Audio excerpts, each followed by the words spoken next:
Got a call from the doctor that my father was been in a bad accident. He was 73, 74. He went to sell his motorcycle he had for 20 years, and he was too old to drive it, so he went for one last ride around the neighborhood before he sold it. Long story short, for some reason the tire exploded and he hit a tree very hard, and the doctor said, you need to come see your dad. He's at the emergency room. So I thought, well, this is not going to be that serious. He was in lots of pain, but you know how we are. We want to think the doctor's going to take care of everything for us. They're going to take the burden from us. And I go, Dad, you'll be fine. We'll see you tomorrow. You'll be feeling a lot better. Long story short, midnight, I couldn't sleep. I go, there's just something wrong here. There's something that's not right. And so I called the hospital and they go, oh yeah, he's in the ICU. We've been looking for you. We don't have your number.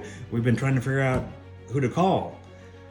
And I go, I felt there's something wrong. What's going on? Well, you need to call your family. Your dad's heart is failing. The impact against the tree made his body swell up like a balloon.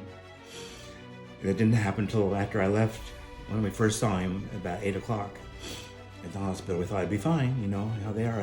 We'll take care of him. He's fine. Anyway, his heart was failing. His fluid was going to his lungs and his heart, and his heartbeat was down to nothing. And I said, no, we're not going to call the family because you're not going to die tonight.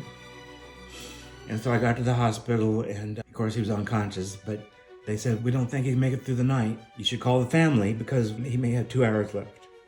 I put out everything that doesn't agree with how I want to show up for my dad. I want to heal this problem and take this away from him because I'm an avatar of God, I learned. As we all are, as each person is, by the way. So I spent the whole night reading from the Bible lesson. I don't care what it was. It didn't matter what I said. I just knew it was the truth. Life was eternal. The doctors and the tree and the motorcycle weren't going to show up for my dad. I was going to show up for my dad.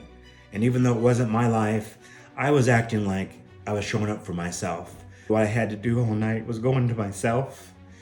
You have to fix yourself first, not the person you're trying to heal. You just can't send love. You have to go in yourself and feel love first. You have to fix yourself, what's been wrong with you for the last 3 or 4 or 5 months or 10 years or whatever addiction. You have to go in there and you got to feel the love in yourself first, or you can't love anybody in the room. You have to get everybody out that come with their own thoughts. So I spent 5 hours all night long reading from the spiritual lessons, not thinking so much about what I said other than being in the motion of the Spirit. Life is eternal. Go to the power, not the problem. The problem is not here on the bed with me, unconscious with tubes sticking out of him and him bloated like a balloon, getting ready to explode. And I knew by 4 a.m. he was okay, because I was okay. Since I was okay, I could accept it. I could accept the healing. And I knew he was going to be okay.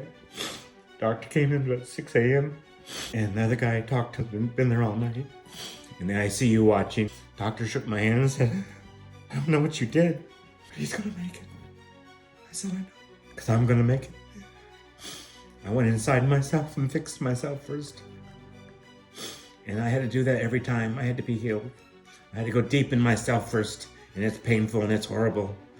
But when you come out, oh, it's great. Because you become that thing. You are all that. You are it. And God says, thank you for doing my job for me. Thank you for being my avatar. Now give me your eyes.